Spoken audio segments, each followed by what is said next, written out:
Rovaniemellä Lordin aukiolla järjestettiin ensimmäistä kertaa miesten yleisurheilun kuninkuuslajinakin tunnettu miesten satanen.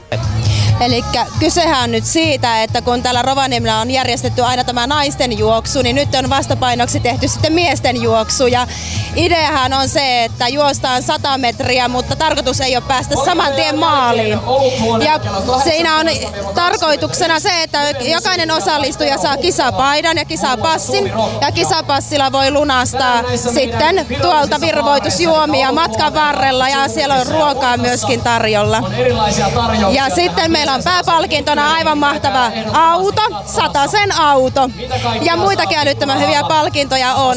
Sitten samoin tästä tapahtumasta menee niin UNICEFin lahjoituksen osa.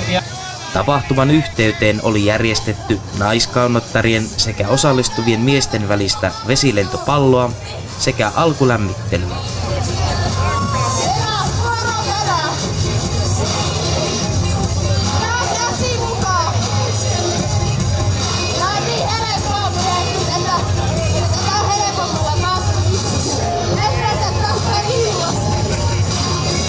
Vanhemmakin vetreytyykö hyvä vetäjä?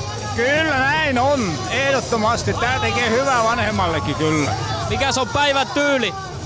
Vapaa tyyli nyt on semmonen, ei ole mitään semmoista erikoista. Ei tarvitse ressiä ottaa kisaan. Ei pidä ottaa, pitää vaan ottaa hyvin rennosti.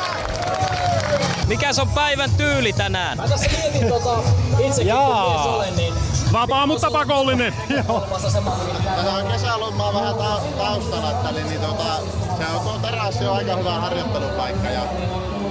Ei mitään liikunnallista harjoittelua ei ole. Kesä on juostu terassilla toiselle. Miltä se tuntuu, kun poika lähtee tavoittelemaan 100 autoa? Jännittää, mutta kuitenkin kannustavasti.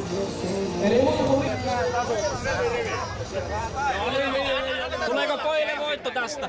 Kyllä se on. Kyllä me ollaan reenattu tätä vuosia. On kuitenkin niin, sanotaan näitä, että tämä on monen vuoden homma. Meillä on personal traineri ja sitten meillä on itse potilas, joka on huonossa kunnossa ja sitten meillä on sairaanhoitaja vain tässä. Ja meillä on hiton hyvää huolta. Ja me anna happia koko ajan.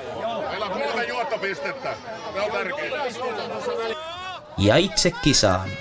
Kisa starttasi ensin varaslähtönä, mutta lopulta päästiin matkaan. Ensimmäiset kiiruhtivat jo maaliin, mutta kisan viralliset juomapisteet alkoivat jo täyttyä janoisista urheilijoista. No niin, mikä se on taktiikka? Täysillä loppuun asti. Siinä on vasemmalla ja oikealla jo tankkauspisteitä. Olisiko se aika mennä jo? No kyllä se vähän alkaa tuntua siltä, että alkaa hyytymään kone, jos ei tässä jotain ratkaisua tehdä vähän äkkiä. Loppuja väliin. Treeneri Sanno on tauko. Pitää saada vähän lääkettä väliseen. No niin, taas tämä lähtee. Ei pystytä menemään kauan. Ei, hyvä.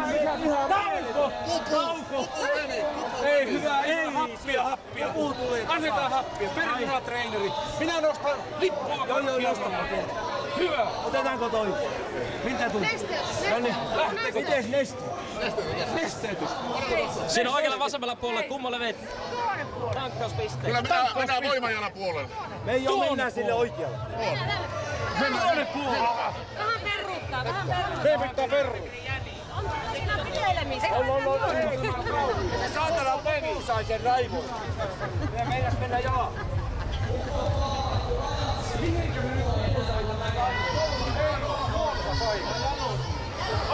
Kerkesittekö jo maaliin? Ei, meillä on Oli hyvä tauko.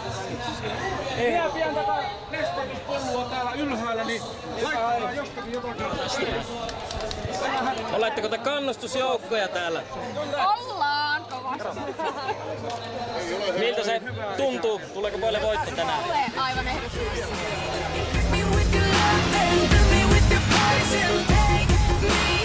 Ensimmäinen tankkauspiste ja hätänä tää rankkaa hommaa. Joo, tähän sitä on reenattu koko kesän. Millä tavalla olet treenannut? No, tankkaamalla ainakin. Hauissa alkaa olleen timmissä, kun on pikkuhiljaa. Tämä on raskas liike. Teillä on vähän erilainen tankkauspiste täällä. Pitää syödä, että jaksaa.